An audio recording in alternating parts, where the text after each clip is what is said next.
pretty unbelievable. I mean, for a number of reasons. One, never played in the big leagues before.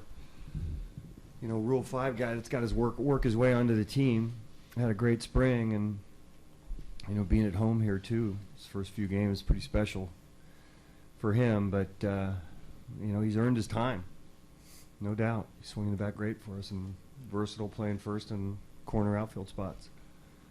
Can you just talk about the participation from everyone getting hits tonight? Yeah, I mean, that's makes it a lot easier when, you know, most of the guys are doing well, and I don't know what to make of these 3 games, to tell you the truth, but you know, we're seeing some good things. You know, albeit it's been every other day to this point, but you know, for a team that has a lot of guys that haven't played together for a while, we're seeing a lot of good things at this point. Great performance by Drew. Yeah. I mean, what can you say about what he did for you tonight?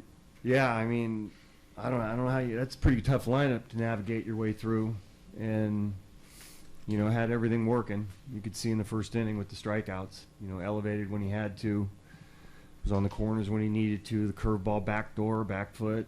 You know, just had it all working tonight, and got on a roll, and you could see the confidence grow, and just ended up having a terrific night. The fact that he got through 7, something he really hasn't done that often, how big was it for him just in that regard? It was too, because we're playing 10 in a row, and that's awfully tough to deal with to start the season, when usually you're going to keep your starters under 100 and try to rotate your bullpen guys. You know, we had to use R.J. Alvarez, which really saved us too. You know, going 3 nights in a row to try to keep a full bullpen complement each and every day. Scribner gave us 50 pitches or 50-plus pitches yesterday. He won't be available for a couple of days, so it was key that he could give us 7 innings tonight.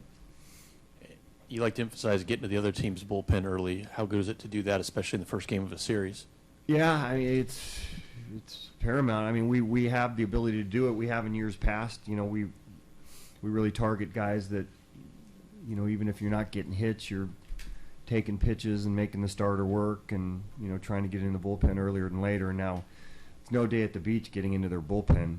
You know, they're really deep in the bullpen, but we had a real good offensive night, and we're able to do it tonight. In your 3 wins, your starters made it through 6 innings, allowing 1 hit or less. I mean, could you have projected that at the start of the season? There are a lot of things I wouldn't have projected at this point.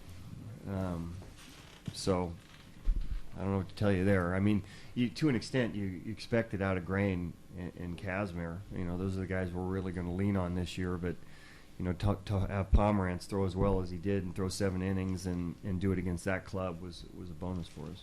Bob, getting back to Canna, I know it's a small sample size, but if a guy comes up, a young guy comes up and he struggles, maybe you got to pull him aside and say, hey, don't worry about it. You work your way through it.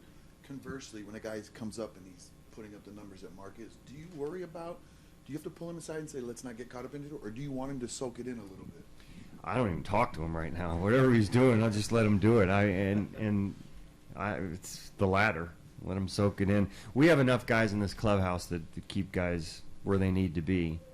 But he's having fun right now. He's swinging good and doesn't need to hear from me. Is it nice to see Ike Davis have a big night for you? Yeah, I mean, even you look up and Ike wasn't hitting. I don't know what he was hitting coming into the game, but I know his on-base percentage was 400. And that's all part of what we try to do here, is get on base no matter what. And then he's been doing that, and to have a nice offensive night on top of that, I know makes him feel good tonight. What about the intentional walks and the mindset of the next guy following up with it? Yeah, I mean, you're always as a hitter, when somebody gets walked, intentionally walked in front of you, it gives you a little more motivation. Now, they're doing it for a reason. They're trying to get double play balls, and they're trying to identify which guys they'd rather go after. I mean, any team does that. But as a hitter, you want to try to take that personally. What do you say? This is the second opener where the A's have shut out the team from the home opener to tonight for the series. What do you tell your team? Is it something like a blueprint where you can say we can build off this in the future? I know it's still early, but what do you say? Oh, you mean winning the first game of the series? Mm-hmm. It's always nice to win the first game of the series. There's no doubt about that. Then, you have the ability to lose one and still try to take the series. Whenever you play Seattle, you know Felix Hernandez is pitching too. But it's nice. It's always nice to take the first game of the series so you're not feel like you're playing catch up or trying to go uphill.